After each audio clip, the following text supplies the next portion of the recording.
When Hendon's term of service in the stocks was finished, he was released and ordered to quit the region and come back no more. His sword was restored to him, and also his mule and his donkey.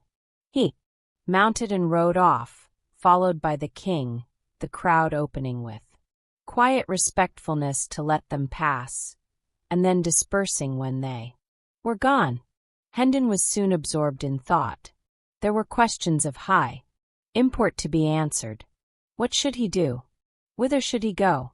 Powerful help must be found somewhere, or he must relinquish his inheritance and remain under the imputation of being an impostor.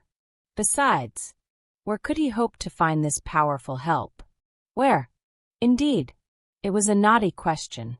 By and by a thought occurred to him, which pointed to a possibility, the slenderest of slender possibilities.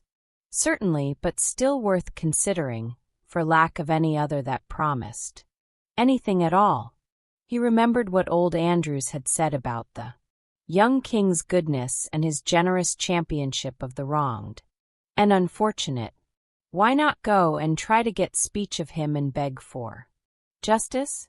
Ah, yes, but could so fantastic a pauper get admission to the august presence of a monarch? Never mind, let that matter take care of itself. It was a bridge that would not need to be crossed till he should come to it. He was an old campaigner, and used to inventing shifts and expedients. No doubt he would be able to find a way. Yes, he would strike for the capital. Maybe his father's old friend, Sir Humphrey Marlowe, would help him. Good old Sir Humphrey, head lieutenant of the late King's Kitchen or stables or something. Miles could not remember just what or which, now that he had something to turn his energies to, a distinctly defined object to accomplish. The fog of humiliation and depression which had settled down upon his spirits lifted and blew away, and he raised his head and looked about him. He was surprised to see how far he had come. The village was away behind him. The king was jogging along in his wake with his head bowed, for he too was deep in plans and thinkings. A sorrowful misgiving clouded Hendon's newborn cheerfulness. Would the boy be willing to go again to a city where, during all his brief life, he had never known anything but ill usage and pinching want?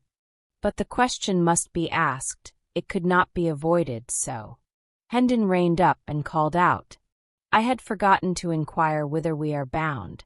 "Thy commands, my liege." "To London." Hendon moved on again, mightily contented with the answer but astounded at it too. The whole journey was made without an adventure of importance. But it ended with one. About 10 o'clock on the night of the 19th of February, they stepped upon London Bridge, in the midst of a writhing, struggling jam of howling and hurrahing people, whose beer-jolly faces stood out strongly in the glare from manifold torches, and at that instant the decaying head of some former duke or other grandee tumbled down between them, striking Hendon on the elbow and then bounding off among the hurrying confusion of feet. So evanescent and unstable are men's works in this world.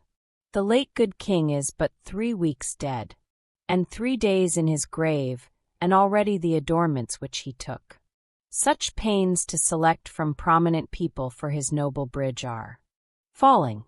A citizen stumbled over that head, and drove his own head into the back of somebody in front of him, who turned and knocked down the first person that came handy, and was promptly laid out himself by that person's friend.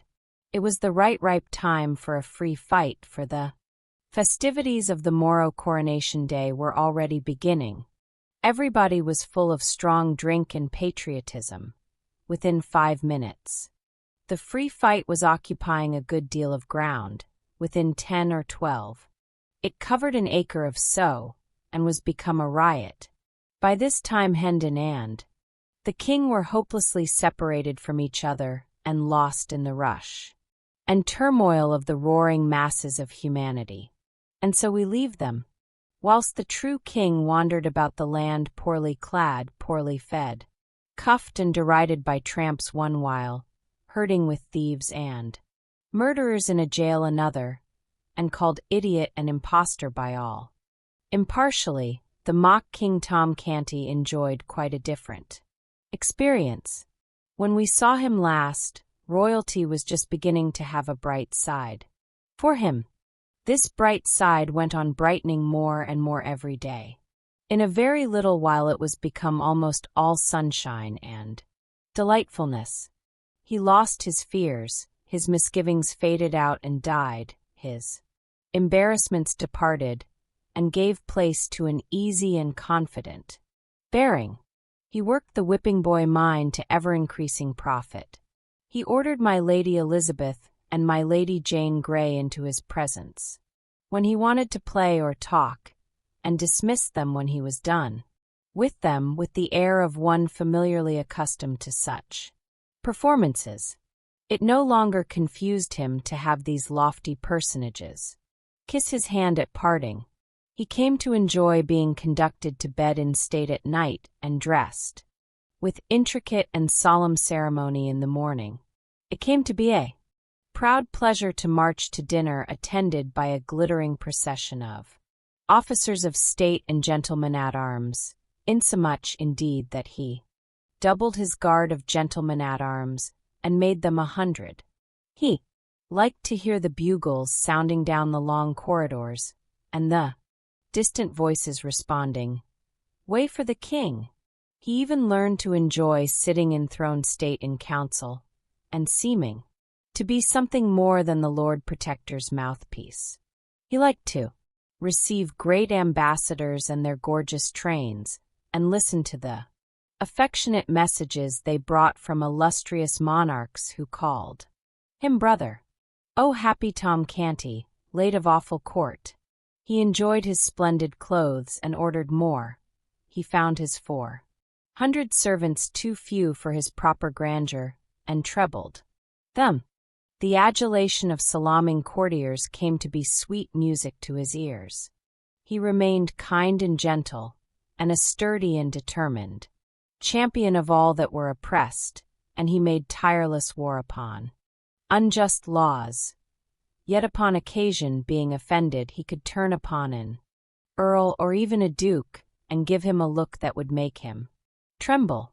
Once, when his royal sister, the grimly holy Lady Mary, set herself to reason with him against the wisdom of his course in pardoning so many people who would otherwise be jailed or hanged or burned, and reminded him that their august late father's prisons had sometimes contained as high as 60,000 convicts at one time, and that during his admirable reign he had delivered 72,000 thieves and robbers over to death by the executioner, the boy was filled with generous indignation, and commanded her to go to her closet, and beseech God to take away the stone that was in her breast, and give her a human heart. Did Tom Canty never feel troubled about the poor little rightful prince, who had treated him so kindly, and flown out with such hot zeal to avenge him upon the insolent sentinel at the palace gate? Yes, his first royal days and nights were pretty well sprinkled with painful thoughts about the lost prince, and with sincere longings for his return and happy restoration to his native rights and splendors. But as time wore on and the prince did not come, Tom's mind became more and more occupied with his new and enchanting experiences, and by little and little the vanished monarch faded almost out of his thoughts, and finally, when he did intrude upon them at intervals, he was become an unwelcome spectre, for he made Tom feel guilty and ashamed. Tom's poor mother and sisters traveled the same road out of his mind. At first he pined for them, sorrowed for them, longed to see them, but later the thought of their coming some day in their rags and dirt, and betraying him with their kisses, and pulling him down from his lofty place, and dragging him back to penury and degradation, and the slums, made him shudder. At last they ceased to trouble his thoughts almost wholly, and he was content, even glad, for whenever they're mournful, and accusing faces did rise before him now, they made him feel more despicable than the worms that crawl. At midnight of the 19th of February, Tom Canty was sinking to sleep in his rich bed in the palace, guarded by his loyal vassals and surrounded by the pomps of royalty, a happy boy, for tomorrow was the day appointed for his solemn crowning as King of England.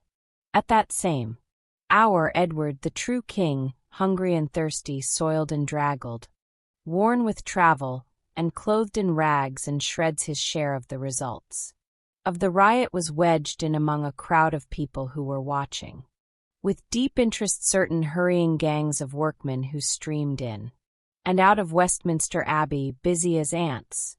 They were making the last preparation for the royal coronation. When Tom Canty awoke the next morning, the air was heavy with a thunderous murmur. All the distances were charged with it. It was music to him, for it meant that the English world was out in its strength to give loyal welcome to the great day. Presently Tom found himself once more the chief figure in a wonderful floating pageant on the Thames, for by ancient custom the recognition procession through London must start from the Tower, and he was bound thither. When he arrived there, the sides of the venerable fortress seemed suddenly rent in 1,000 places, and from every rent leaped a red tongue of flame and a white gush of smoke. A deafening explosion followed, which drowned the shoutings of the multitude and made the ground tremble. The flame jets, the smoke, and the explosions were repeated over and over again with marvelous celerity, so that in a few moments the old tower disappeared in the vast fog of its own smoke, all but the very top of the tall pile called the White Tower. This, with its banners, stood out above the dense bank of vapor as a mountain peak projects above a cloud rack. Tom Canty, splendidly arrayed, mounted a prancing war steed whose rich trappings almost reached to the ground. His uncle, the Lord Protector Somerset, similarly mounted, took place in his rear. The king's guard formed in single ranks on either side, clad in burnished armor. After the Protector followed a seemingly interminable procession of resplendent nobles attended by their vassals. After these came the Lord Mayor and the aldermanic body, in crimson velvet robes and with their gold chains across their breasts, and after these the officers and members of all the guilds of London, in rich raiment and bearing the showy banners of the several corporations. Also in the procession, as a special guard of honor through the city, was the ancient and honorable artillery company, an organization already 300 years old at that time, and the only military body in England possessing the privilege of holding itself independent of the commands of Parliament. It was a brilliant spectacle, and was hailed with acclamations all along the line, as it took its stately way through the packed multitudes of citizens. The chronicler says, "The king, as he entered the city, was received by the people with prayers, welcomings, cries, and tender words, and all signs which argue an earnest love of subjects toward their sovereign, and the king, by holding up his glad countenance to such as stood afar off, and most tender language to those that stood nigh his grace, showed himself no less thankful to receive the people's good will than they to offer it. To all that wished him well he gave thanks. To such as bade God save his grace, he said in return, God save you all, and added that he thanked them with all his heart. Wonderfully transported were the people with the loving answers and gestures of their king. In Fenchurch Street a fair child in costly apparel stood on a stage to welcome his majesty to the city. The last verse of his greeting was in these words, Welcome, O king, as much as hearts can think. Welcome, again, as much as tongue can tell. Welcome to joyous tongues and hearts that will not shrink. God thee preserve, we pray, and wish thee ever well. The people burst forth in a glad shout, repeating with one voice what the child had said. Tom Canty gazed abroad over the surging sea of eager faces, and his heart swelled with exultation, and he felt that the one thing worth living for in this world was to be a king and a nation's idol. Presently he caught sight, at a distance, of a couple of his ragged, awful court comrades, one of them the Lord High Admiral in his late mimic court, the other the first lord of the bedchamber in the same pretentious fiction, and his pride swelled higher than ever. Oh, if they could only recognize him now! What unspeakable glory it would be if they could recognize him, and realize that the derided mock king of the slums and back alleys was become a real king, with illustrious dukes and princes for his humble menials, and the English world at his feet. But he had to deny himself, and choke down his desire, for such a recognition might cost more than it would come to. So he turned away his head, and left the two soiled lads to go on with their shoutings and glad adulations, unsuspicious of whom it was they were lavishing them upon. Very now and then rose the cry, "A largess! A largess!" and Tom responded by scattering a handful of bright new coins abroad for the multitude to scramble for.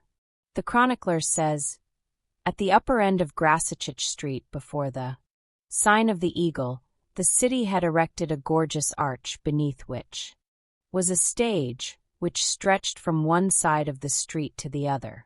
This was an historical pageant representing the king's immediate progenitors. There sat Elizabeth of York in the midst of an immense white rose whose petals formed elaborate furbelows around her. By her side was Henry VII, issuing out of a vast red rose disposed in the same manner. The hands of the royal pair were locked together, and the wedding ring ostentatiously displayed. From the red and white roses proceeded a stem which reached up to a second stage occupied by Henry VIII, issuing from a red and white rose with the effigy of the new king's mother, Jane Seymour, represented by his side. One branch sprang from this pair, which mounted to a third stage where sat the effigy of Edward VI, himself enthroned in royal majesty, and the whole pageant was framed with wreaths of roses, red and white. This quaint and gaudy spectacle so wrought upon the rejoicing people that their acclamations utterly smothered the small voice of the child, whose business it was to explain the thing in eulogistic rhymes. But Tom Canty was not sorry, for this loyal uproar was sweeter music to him than any poetry, no matter what its quality might be. Whithersoever Tom turned his happy young face, the people recognized the exactness of his effigy's likeness to himself, the flesh and blood counterpart, and new whirlwinds of applause burst forth.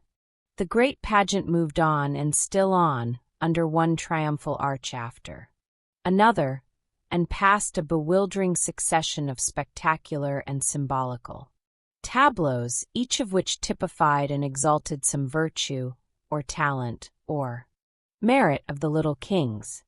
Throughout the whole of Cheapside, from every penthouse and window, hung banners and streamers, and the richest carpets, stuffs, and cloth of gold tapestried the streets, specimens of the great wealth of the stores within, and the splendor of this thoroughfare was equaled in the other streets, and in some even surpassed.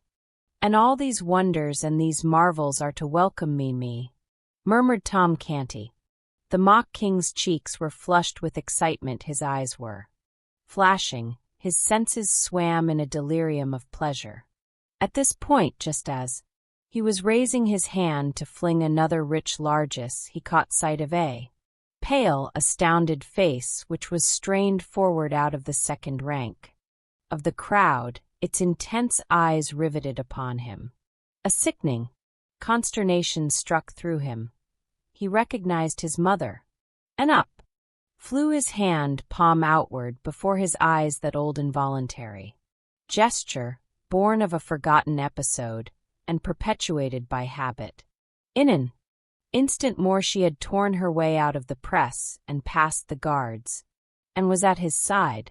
She embraced his leg, she covered it with kisses, she cried, "Oh, my child, my darling," lifting toward him a face that was transfigured with joy and love. The same instant an officer of the king's guard snatched her away with a curse and sent her reeling back whence she came with a vigorous impulse from his strong arm. The words, "I do not know you, woman," were falling from Tom Canty's lips when this piteous thing occurred, but it smote him to the heart to see her treated so, and as she turned for a last glimpse of him whilst the crowd was swallowing her from his sight, she seemed so wounded, so broken-hearted, that a shame fell upon him which consumed his pride to ashes, and withered his stolen royalty. His grandeurs were stricken valueless. They seemed to fall away from him like rotten rags. The procession moved on, and still on, through ever-augmenting splendors and ever-augmenting tempests of welcome. But to Tom Canty, they were as if they had not been. He neither saw nor heard. Royalty had lost its grace and sweetness. Its pomps were become a reproach.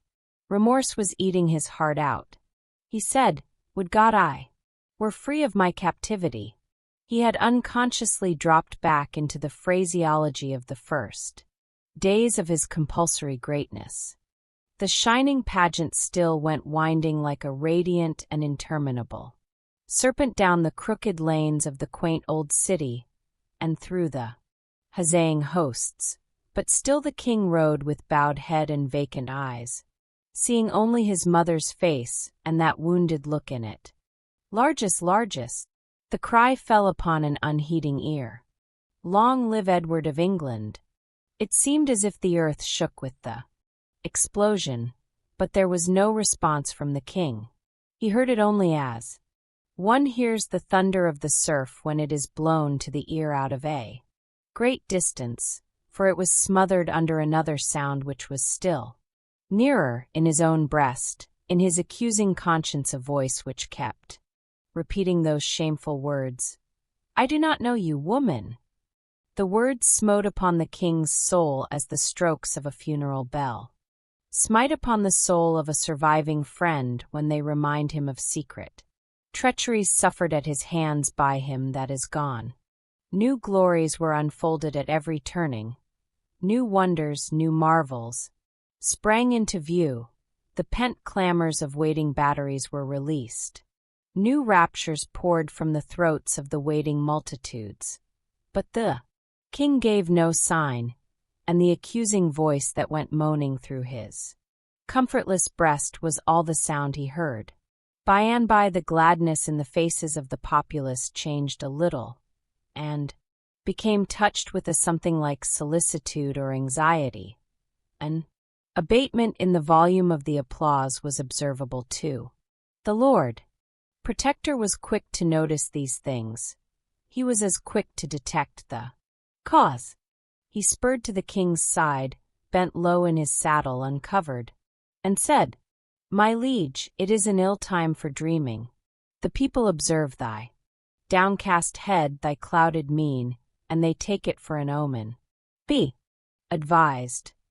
Unveil the sun of royalty, and let it shine upon these boding vapors and disperse them. Lift up thy face and smile upon the people." So saying, the duke scattered a handful of coins to right and left, then retired to his place. The mock king did mechanically as he had been bidden.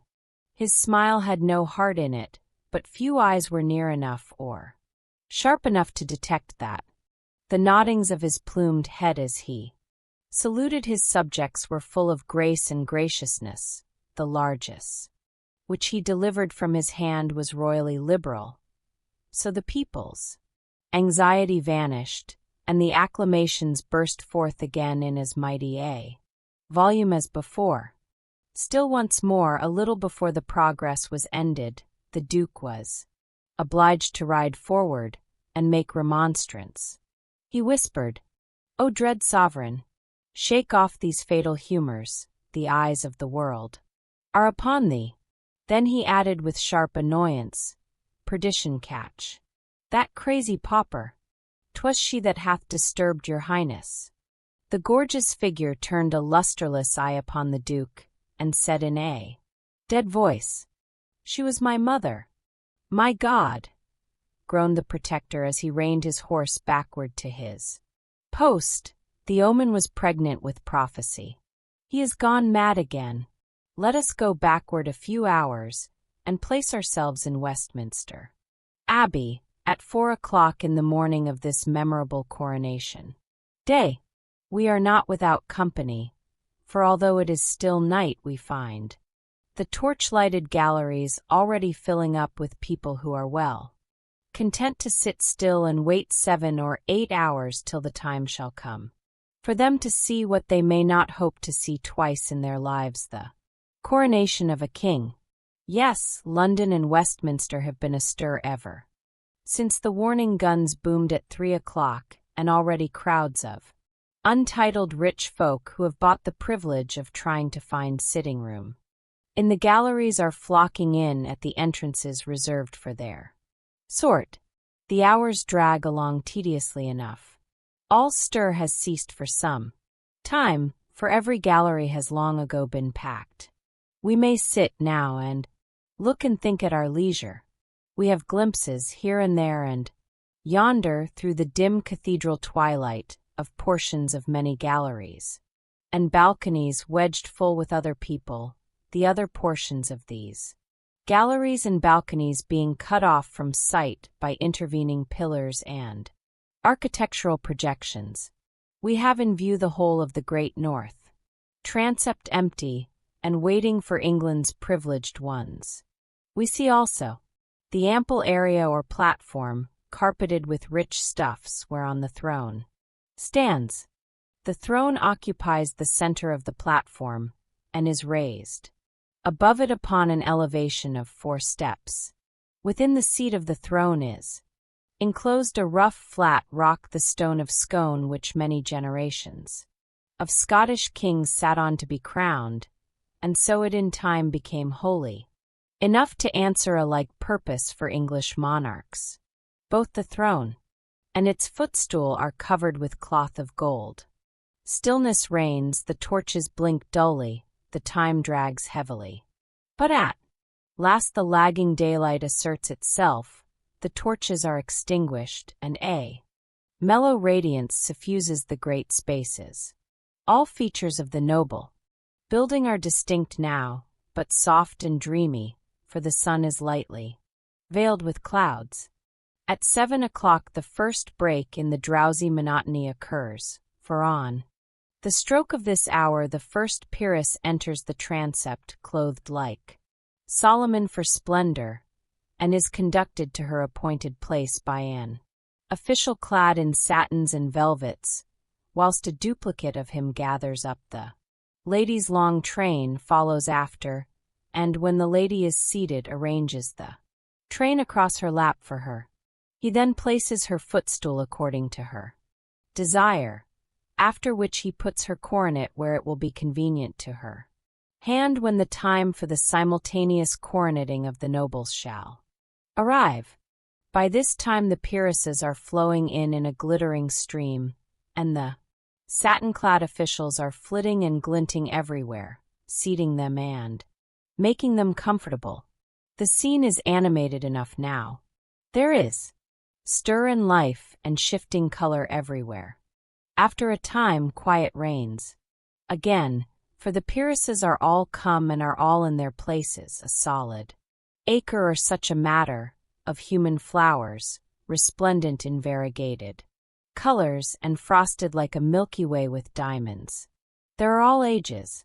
Here, brown, wrinkled, white-haired dowagers who are able to go back, and still back, down the stream of time, and recall the crowning of Richard III, and the troublous days of that old forgotten age, and there are handsome middle-aged dames, and lovely and gracious young matrons, and gentle and beautiful young girls with beaming eyes and fresh complexions, who may possibly put on their jeweled coronets awkwardly when the great time comes, for the matter will be new to them, and their excitement will be a sore hindrance.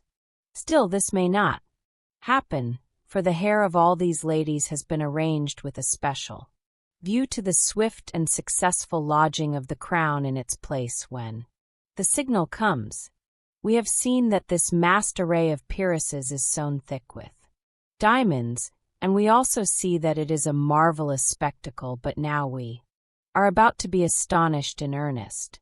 About 9 the clouds suddenly break away, and a shaft of sunshine cleaves the mellow atmosphere, and drifts slowly along the ranks of ladies, and every rank it touches flames into a dazzling splendor of many-colored fires, and we tingle to our fingertips with the electric thrill that is shot through us by the surprise and the beauty of the spectacle. Presently a special envoy from some distant corner of the Orient, marching with the general body of foreign ambassadors, crosses this bar of sunshine, and we catch our breath. The glory that streams and flashes and palpitates about him is so overpowering, for he is crusted from head to heel with gems, and his slightest movement showers a dancing radiance all around him. Let us change the tense for convenience. The time drifted along 1 hour, 2 hours, 2 hours and a half. Then the deep booming of artillery told that the king and his grand procession had arrived at last. So the waiting multitude rejoiced. All knew that a further delay must follow, for the king must be prepared and robed for the solemn ceremony. But this delay would be pleasantly occupied by the assembling of the peers of the realm in their stately robes. These were conducted ceremoniously to their seats, and their coronets placed conveniently at hand, and meanwhile the multitude in the galleries were alive with interest, for most of them were beholding for the first time dukes, earls, and barons, whose names had been historical for 500 years. When all were finally seated, the spectacle from the galleries and all coigns of vantage was complete, a gorgeous one to look upon and to remember. Now the robed and mitred great heads of the church and their attendants filed in upon the platform and took their appointed places. These were followed by the Lord Protector and other great officials, and these again by a steel-clad detachment of the guard. There was a waiting pause, then at a signal, a triumphant peal of music burst forth, and Tom Canty, clothed in a long robe of cloth of gold, appeared at a door and stepped upon the platform. The entire multitude rose, and the ceremony of the recognition ensued. Then a noble anthem swept the abbey with its rich waves of sound, and, thus heralded and welcomed, Tom Canty was conducted to the throne. The ancient ceremonies went on with impressive solemnity, whilst the audience gazed, and as they drew nearer and nearer to completion, Tom Canty grew pale and still paler, and a deep and steadily deepening woe and despondency settled down upon his spirits and upon his remorseful heart. At last the final act was at hand. The Archbishop of Canterbury lifted up the crown of England from its cushion and held it out over the trembling mock-king's head. In the same instant a rainbow radiance flashed along the spacious transept, for with one impulse every individual in the great concourse of nobles lifted a coronet and poised it over his or her head, and paused in that attitude. A deep hush pervaded the abbey, At this impressive moment, a startling apparition intruded upon the scene, an apparition observed by none in the absorbed multitude, until it suddenly appeared, moving up the great central aisle. It was a boy, bareheaded, ill-shod, and clothed in coarse, plebeian garments that were falling to rags. He raised his hand with a solemnity which ill comported with his soiled and sorry aspect, and delivered this note of warning: "I forbid you to set the crown of England upon that forfeited head. I am the king." In an instant several indignant hands were laid upon the boy, but in the same instant Tom Canty, in his regal vestments, made a swift step forward and cried out in a ringing voice, "Loose him and forbear. He is the king." A sort of panic of astonishment swept the assemblage, and they partly rose in their places and stared in a bewildered way at one another and at the chief figures in this scene, like persons who wondered whether they were awake and in their senses, or asleep and dreaming. The Lord Protector was as amazed as the rest, but quickly recovered himself, and exclaimed in a voice of authority, "Mind not his majesty, his malady is upon him again. Seize the vagabond." He would have been obeyed, but the mock king stamped his foot and cried out, "On your peril! Touch him not, he is the king." The hands were withheld. A paralysis fell upon the house. No one moved. No one spoke. Indeed, no one knew how to act or what to say in so strange and surprising an emergency. While all minds were struggling to right themselves, the boy still moved steadily forward, with high port and confident mien. He had never halted from the beginning, and while the tangled minds still floundered helplessly, he stepped upon the platform, and the mock king ran with a glad face to meet him, and fell on his knees before him and said, "Oh, my lord the king, let poor Tom Canty be first to swear fealty to thee, and say, put on thy crown and enter into thine own again." The Lord Protector's eye fell sternly upon the newcomer's face, but straightway the sternness vanished away, and gave place to an expression of wondering surprise. This thing happened also to the other great officers. They glanced at each other, and retreated a step by a common and unconscious impulse. The thought in each mind was the same. What a strange resemblance! The Lord Protector reflected a moment or two in perplexity. Then he said, with grave respectfulness, "By your favor, sir, I desire to ask certain questions which I will answer them, my lord." The Duke asked him many questions about the court, the late king, the prince, the princesses. The boy answered them correctly and without hesitating. He described the rooms of state in the palace, the late king's apartments, and those of the Prince of Wales. It was strange, it was wonderful, yes, it was unaccountable, so all said. That heard it. The tide was beginning to turn, and Tom Canty's hopes to run high, when the Lord Protector shook his head and said, "It is true, it is most wonderful, but it is no more than our lord the king likewise can do." This remark, and this reference to himself as still the king, saddened Tom Canty, and he felt his hopes crumbling from under him. "These are not proofs," added the Protector. The tide was turning very fast now, very fast indeed, but in the wrong direction. It was leaving poor Tom Canty stranded on the throne, and sweeping the other out to sea. The Lord Protector communed with himself, shook his head. The thought forced itself upon him. It is perilous to the state and to us all to entertain so fateful a riddle as this. It could divide the nation and undermine the throne. He turned and said, "Sir Thomas, arrest this no hold." His face lighted, and he confronted the ragged candidate with this question: "Where lieth the Great Seal? Answer me this truly, and the riddle is unriddled, for only he that was Prince of Wales can so answer." On so trivial a thing hang a throne and a dynasty. It was a lucky thought, a happy thought. That it was so considered by the great officials was manifested by the silent applause that shot from eye to eye around their circle in the form of bright, approving glances.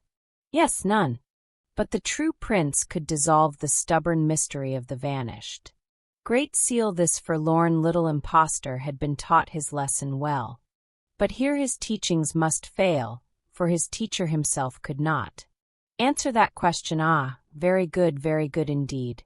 Now we shall be rid of this troublesome and perilous business in short order.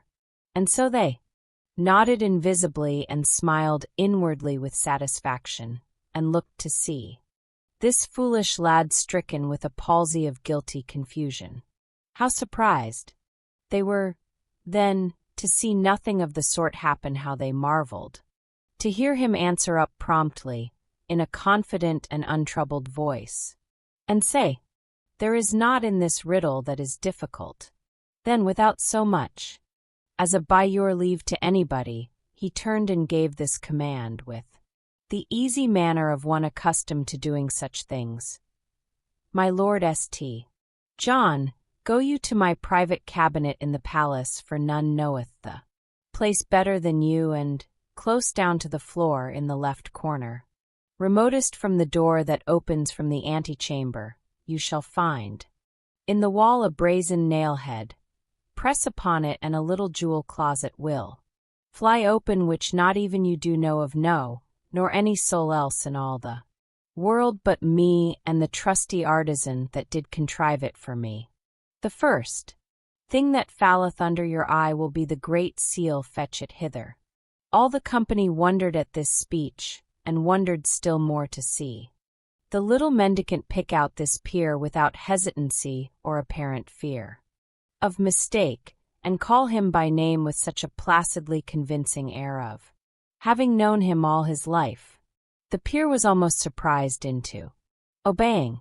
He even made a movement as if to go, but quickly recovered his tranquil attitude and confessed his blunder with a blush. Tom Canty turned upon him and said sharply, "Why dost thou hesitate? Hast not heard the king's command? Go." The Lord St. John made a deep obeisance, and it was observed that it was a significantly cautious and non-committal one, it not being delivered at either of the kings, but at the neutral ground about halfway between the two, and took his leave. Now began a movement of the gorgeous particles of that official group, which was slow, scarcely perceptible, and yet steady and persistent, a movement such as is observed in a kaleidoscope that is turned slowly, whereby the components of one splendid cluster fall away and join themselves to another, a movement which, little by little in the present case, dissolved the glittering crowd that stood about Tom Canty and clustered it together again in the neighborhood of the newcomer. Tom Canty stood almost alone. Now ensued a brief season of deep suspense and waiting, during which even the few faint hearts still remaining near Tom Canty gradually scraped together courage enough to glide, one by one, over to the majority. So at last Tom Canty, in his royal robes and jewels, stood wholly alone and isolated from the world, a conspicuous figure, occupying an eloquent vacancy. Now the Lord St. John was seen returning. As he advanced up the mid-aisle, the interest was so intense that the low murmur of conversation in the great assemblage died out and was succeeded by a profound hush, a breathless stillness through which his footfalls pulsed with a dull and distant sound. Every eye was fastened upon him as he moved along. He reached the platform, paused a moment, then moved toward Tom Canty with a deep obeisance and said, "Sire, the seal is not there." A mob does not melt away from the presence of a plague patient with more haste than the band of pallid and terrified courtiers melted away from the presence of the shabby little claimant of the crown. In a moment he stood all alone, without friend or supporter, a a target upon, which was concentrated a bitter fire of scornful and angry looks. The Lord Protector called out fiercely, "Cast the beggar into the street, and scourge him through the town. The paltry knave is worth no more consideration." Officers of the guard sprang forward to obey, but Tom Canty waved them off and said, "Back! Whoso touches him perils his life." The Lord Protector was perplexed in the last degree. He said to the Lord, "St. John, searched you well? But it boots not to ask that. It doth seem passing strange. Little things, trifles, slip out of one's ken, and one does not think it matter for surprise, but how so bulky a thing as the seal of England can vanish away and no man be able to get track of it again, eh? Massy golden disk." Tom Canty, with beaming eyes, sprang forward and shouted, "Hold, that is enough. Was it round and thick, and had it letters and devices graved upon it?" "Yes. Oh, now I know what this great seal is, that there's been such worry and pother about. And ye had described it to me. Ye could have had it 3 weeks ago. Right well I know where it lies, but it was not I that put it there first." "Who then, my liege?" asked the Lord Protector. "He that stands there, the rightful King of England, and he shall tell you himself where it lies, then you will believe he knew it of his own knowledge.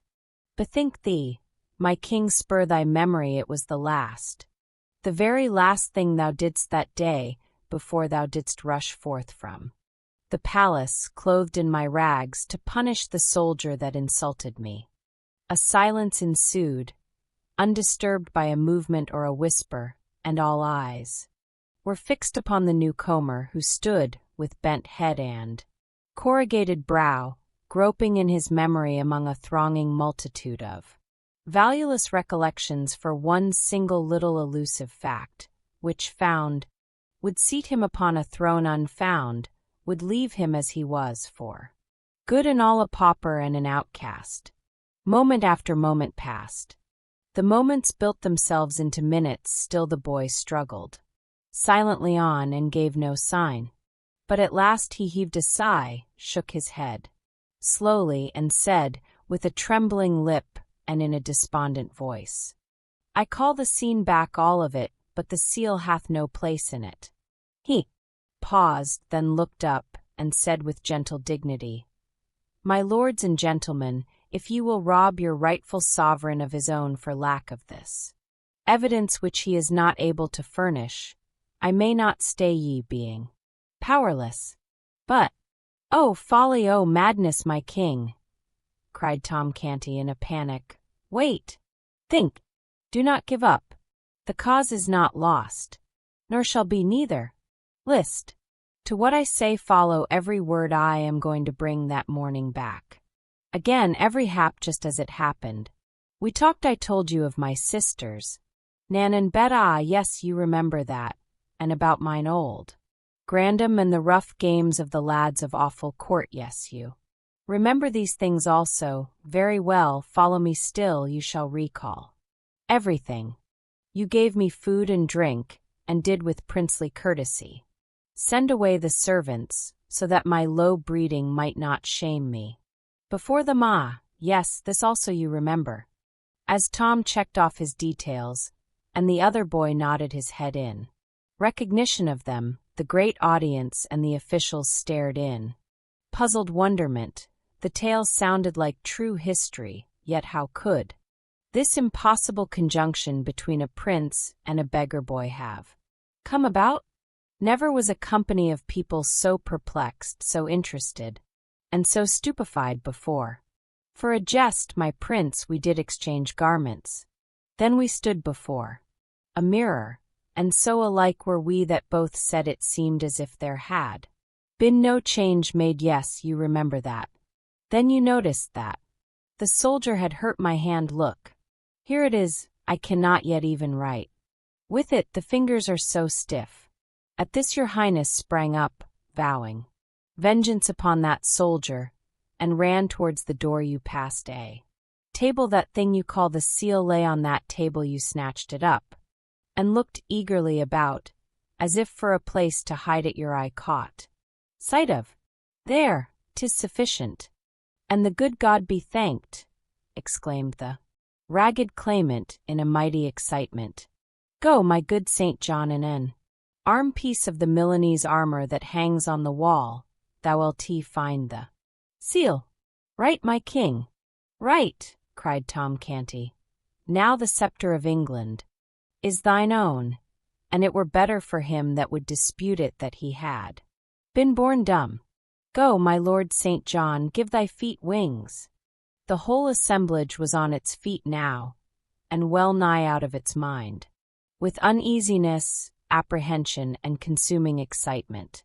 On the floor, and on the platform a deafening buzz of frantic conversation burst forth, and for some time nobody knew anything or heard anything or was interested in anything but what his neighbor was shouting into his ear, or he was shouting into his neighbor's ear. Time nobody knew how. Much of it swept by unheeded and unnoted. At last a sudden hush fell upon the house, and in the same moment St. John appeared upon the platform, and held the great seal aloft in his hand. Then such a shout went up. Long live the true king! For 5 minutes the air quaked with shouts and the crash of musical instruments, and was white with a storm of waving handkerchiefs, and through it all a ragged lad, the most conspicuous figure in England, stood flushed and happy and proud in the center of the spacious platform, with the great vassals of the kingdom kneeling around him. Then all rose, and Tom Canty cried out, Now, O my king, take these regal garments back, and give poor Tom, thy servant, his shreds and remnants again. The Lord Protector spoke up. Let the small varlet be stripped and flung into the tower. But the new king, the true king, said, I will not have it so. But for him I had not got my crown again, none shall lay a hand upon him to harm him. And as for thee, my good uncle, my Lord Protector, this conduct of thine is not grateful toward this poor lad, for I hear he hath made thee a duke. The Protector blushed, yet he was not a king. Wherefore what is thy fine title worth now? Tomorrow you shall sue to me through him for its confirmation, else no duke, but a simple earl shalt thou remain. Under this rebuke, his Grace the Duke of Somerset retired a little from the front for the moment. The king turned to Tom and said kindly, My poor boy, how was it that you could remember where I hid the seal, when I could not remember it myself? Ah, my king, that was easy, since I used it divers days. Used it, yet could not explain where it was? I did not know it was that they wanted. They did not describe it, your Majesty. Then how used you it? The red blood began to steal up into Tom's cheeks, and he dropped his eyes and was silent. Speak up, good lad, and fear nothing, said the king. How used you the great seal of England? Tom stammered a moment, in a pathetic confusion, then got it out. To crack nuts with. Poor child, the avalanche of laughter that greeted this nearly swept him off his feet. But if a doubt remained in any mind that Tom Canty was not the King of England and familiar with the august appurtenances of royalty, this reply disposed of it utterly. Meantime the sumptuous robe of state had been removed from Tom's shoulders to the king's, whose rags were effectually hidden from sight under it. Then the coronation ceremonies were resumed. The true king was anointed and the crown set upon his head, whilst cannon thundered the news to the city, and all London seemed to rock with applause. Miles Hendon was picturesque enough before he got into the riot on London Bridge. He was more so when he got out of it. He had but little money when he got in, none at all when he got out. The pickpockets had stripped him of his last farthing. But no matter, so he found his boy. Being a soldier, he did not go at his task in a random way, but set to work first of all to arrange his campaign. What would the boy naturally do? Where would he naturally go? Well, argued Miles, he would naturally go to his former haunts, for that is the instinct of unsound minds when homeless and forsaken, as well as of sound ones. Whereabouts were his former haunts? His rags taken, together with the low villain who seemed to know him and who even claimed to be his father, indicated that his home was in one or another of the poorest and meanest districts of London. Would the search for him be difficult or long? No, it was likely to be easy and brief. He would not hunt for the boy, he would hunt for a crowd, in the center of a big crowd. Or a little one, sooner or later, he should find his poor little friend, sure. And the mangy mob would be entertaining itself with pestering and aggravating the boy, who would be proclaiming himself king as usual. Then Miles Hendon would cripple some of those people, and carry off his little ward, and comfort and cheer him with loving words. And the two would never be separated any more. So Miles started on his quest. Hour after hour he tramped through back alleys and squalid streets, seeking groups and crowds and finding no end of them, but never any sign of the boy. This greatly surprised him, but did not discourage him. To his notion, there was nothing the matter with his plan of campaign. The only miscalculation about it was that the campaign was becoming a lengthy one, whereas he had expected it to be short. When daylight arrived at last, he had made many a mile and canvassed many a crowd, but the only result was that he was tolerably tired, rather hungry and very sleepy. He wanted some breakfast, but there was no way to get it. To beg for it did not occur to him. As to pawning his sword, he would as soon have thought of parting with his honor. He could spare some of his clothes, yes, but one could as easily find a customer for a disease as for such clothes. At noon he was still tramping among the rabble which followed after the royal procession now, for he argued that this regal display would attract his little lunatic powerfully. He followed the pageant through all its devious windings about London, and all the way to Westminster and the Abbey. He drifted here and there amongst the multitudes that were massed in the vicinity for a weary long time, baffled and perplexed, and finally wandered off, thinking and trying to contrive some way to better his plan of campaign. By and by, when he came to himself out of his musings, he discovered that the town was far behind him, and that the day was growing old. He was near the river and in the country. It was a region of fine rural seats, not the sort of district to welcome clothes like his. It was not at all cold, so he stretched himself on the ground in the lee of a hedge to rest and think. Drowsiness presently began to settle upon his senses.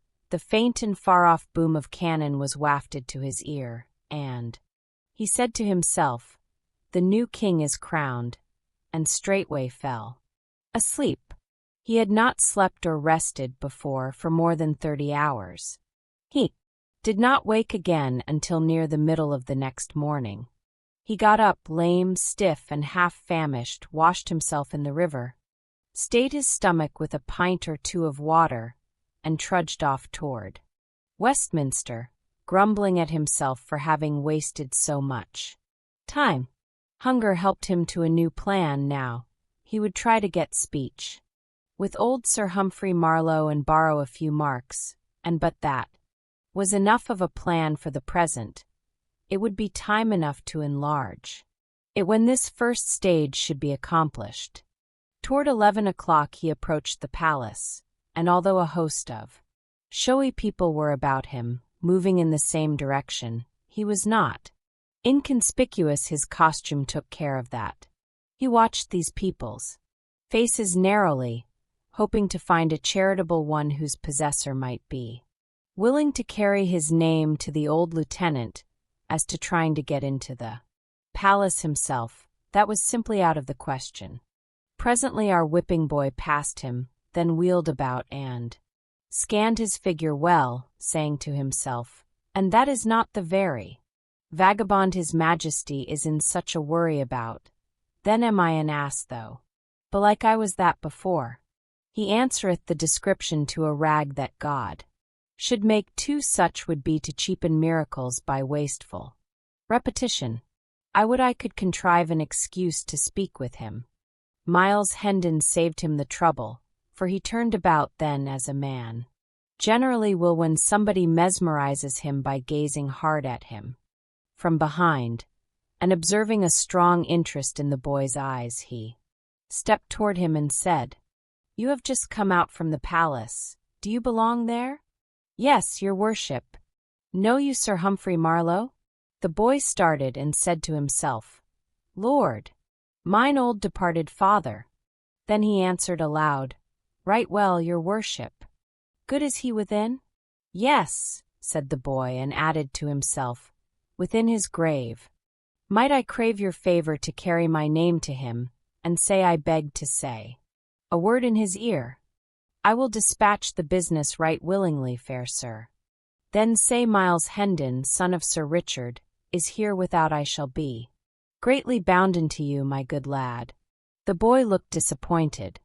"The king did not name him so," he said to himself, "but it mattereth not, this is his twin brother and can give his majesty news of t'other Sir Odds and Ends, I warrant."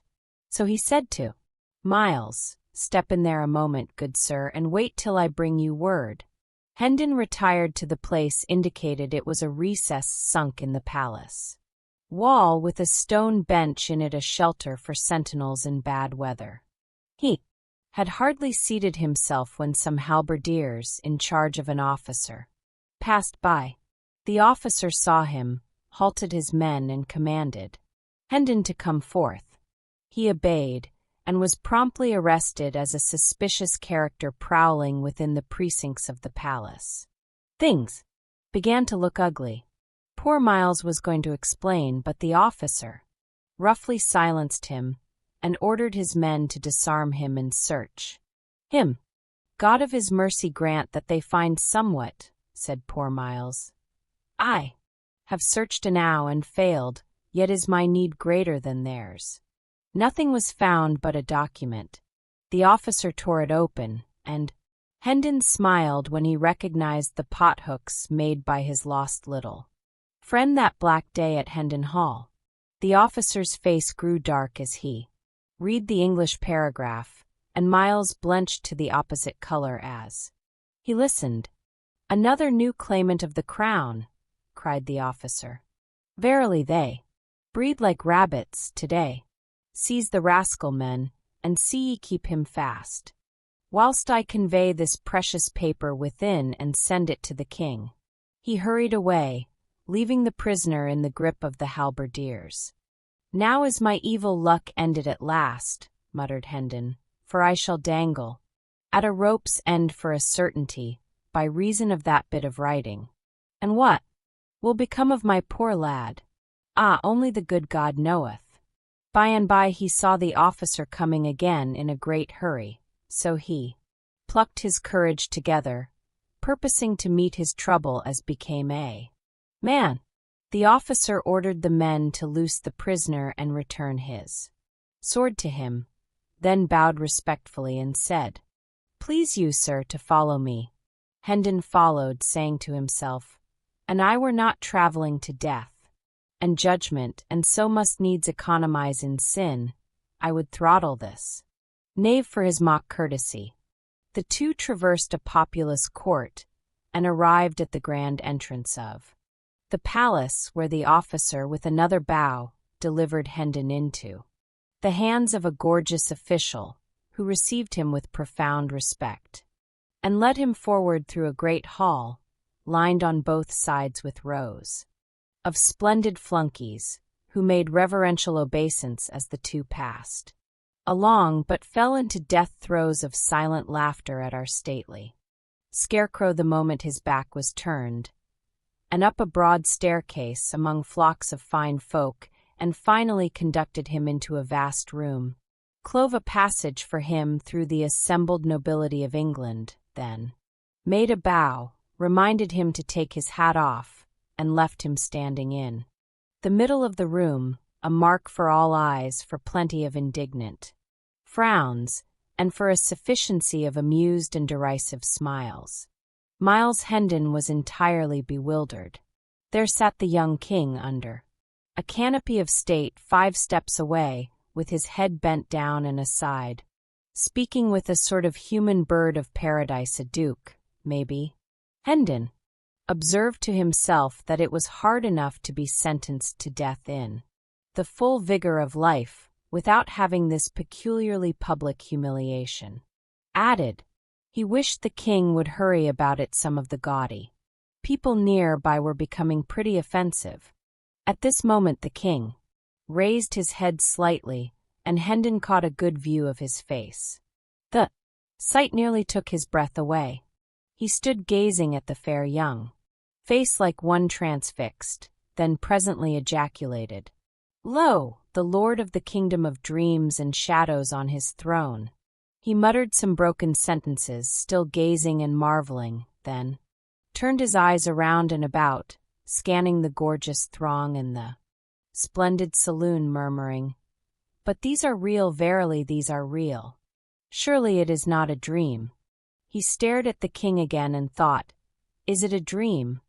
Or is he the veritable sovereign of England, and not the friendless poor Tom O' Bedlam? I took him for who shall solve me this riddle. A sudden idea flashed in his eye, and he strode to the wall, gathered up a chair, brought it back, planted it on the floor, and sat down in it. A buzz of indignation broke out. A rough hand was laid upon him, and a voice exclaimed, "Up, thou mannerless clown! Wouldst sit in the presence of the king?" The disturbance attracted his majesty's attention, who stretched forth his hand and cried out, "Touch him not, it is his right." The throng fell back stupefied. The king went on, "Learn ye all, ladies, lords, and gentlemen, that this is my trusty and well-beloved servant Miles Hendon, who interposed his good sword and saved his prince from bodily harm and possible death, and for this he is a knight by the king's voice. Also learn that for a higher service, in that he saved his sovereign's stripes and shame, taking these upon himself, he is a peer of England, Earl of Kent, and shall have gold and lands meet for the dignity. More the privilege which he hath just exercised is his by royal grant. For we have ordained that the chiefs of his line shall have and hold the right to sit in the presence of the majesty of England henceforth, age after age, so long as the crown shall endure. Molest him not."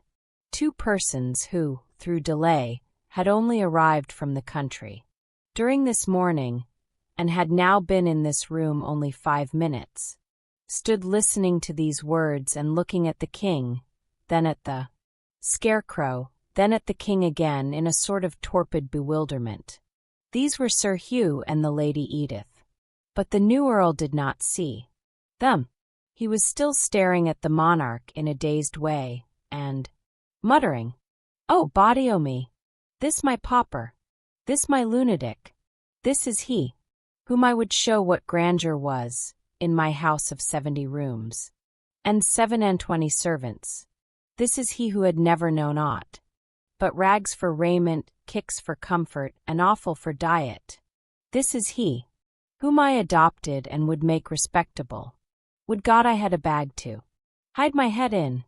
Then his manners suddenly came back to him, and he dropped upon his knees with his hands between the king's and swore allegiance and did homage for his lands and titles.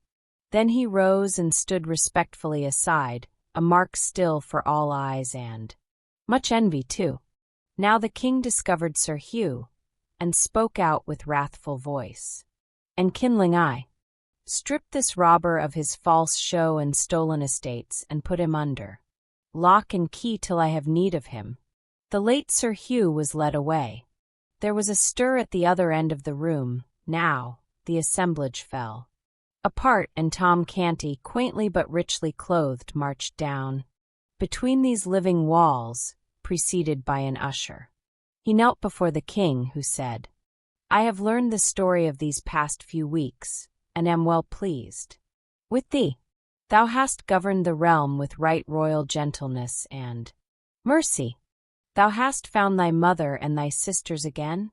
Good, they shall be cared for, and thy father shall hang, if thou desire it and the law consent. Know all ye that hear my voice, that from this day they that abide in the shelter of Christ's hospital and share the king's bounty shall have their minds and hearts fed as well as their baser parts, and this boy shall dwell there and hold the chief place in its honorable body of governors during life, and for that he hath been a king, it is meet that other than common observance shall be his due. Wherefore note this his dress of state, for by it he shall be known, and none shall copy it. And wheresoever he shall come, it shall remind the people that he hath been royal in his time, and none shall deny him his due of reverence or fail to give him salutation. He hath the throne's protection, he hath the crown's support, he shall be known and called by the honorable title of the King's Ward." The proud and happy Tom Canty rose and kissed the king's hand, and was conducted from the presence. He did not waste any time, but flew to his mother to tell her and Nan, and bet all about it, and get them to help him enjoy the great news. When the mysteries were all cleared up, it came out by confession of Hugh Hendon that his wife had repudiated Miles by his command that day at Hendon Hall, a command assisted and supported by the perfectly trustworthy promise that if she did not deny that he was Miles Hendon, and stand firmly to it, he would have her life, whereupon she said, "Take it." She did not value it, and she would not repudiate Miles. Then the husband said he would spare her life, but have Miles assassinated. This was a different matter, so she gave her word and kept it. Hugh was not prosecuted for his threats or for stealing his brother's estates and title, because the wife and brother would not testify against him, and the former would not have been allowed to do it, even if she had wanted to. Hugh deserted his wife and went over to the continent, where he presently died, and by the Earl of Kent married his relict. There were grand times and rejoicings at Hendon village when the couple paid their first visit to the hall. Tom Canty's father was never heard of again. The king sought out the farmer who had been branded and sold as a slave, and reclaimed him from his evil life with the Ruffler's gang, and put him in the way of a comfortable livelihood. He also took that old lawyer out of prison, and remitted his fine. He provided good homes for the daughters of the 2 Baptist women whom he saw burned at the stake, and roundly punished the official who laid the undeserved stripes upon Miles Hendon's back. He saved from the gallows the boy who had captured the stray falcon, and also the woman who had stolen a remnant of cloth from a weaver. But he was too late to save the man who had been convicted of killing a deer in the royal forest.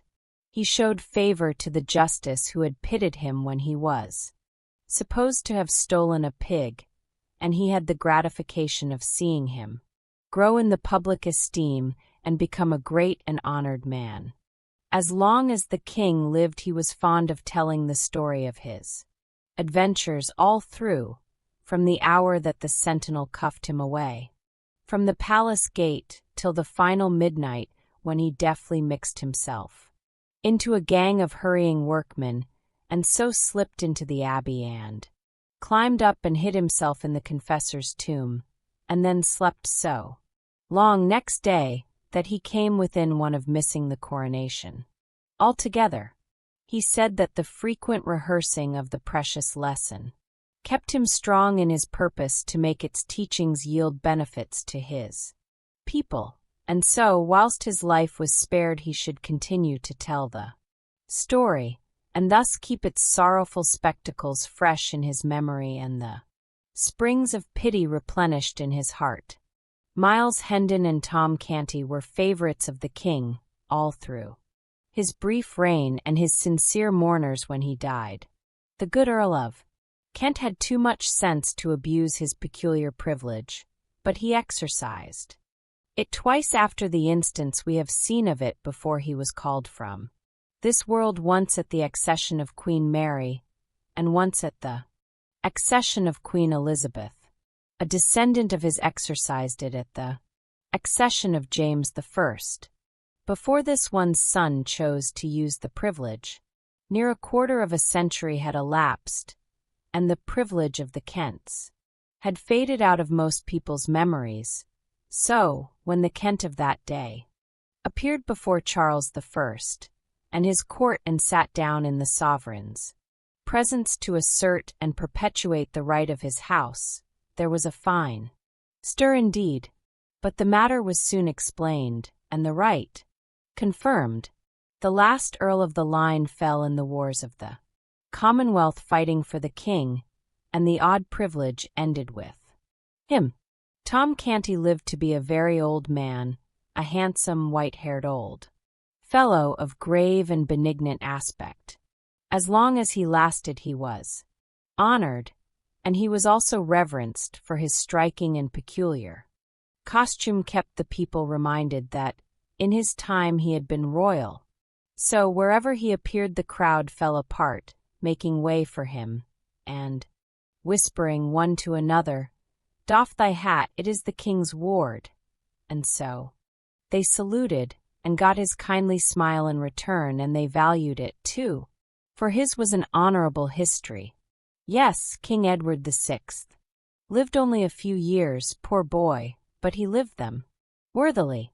More than once, when some great dignitary, some gilded vassal of the crown, made argument against his leniency and urged that some law which he was bent upon amending was gentle enough for its purpose, and wrought no suffering or oppression which any one need mightily mind, the young king turned the mournful eloquence of his great compassionate eyes upon him, and answered, "What dost thou know of suffering and oppression?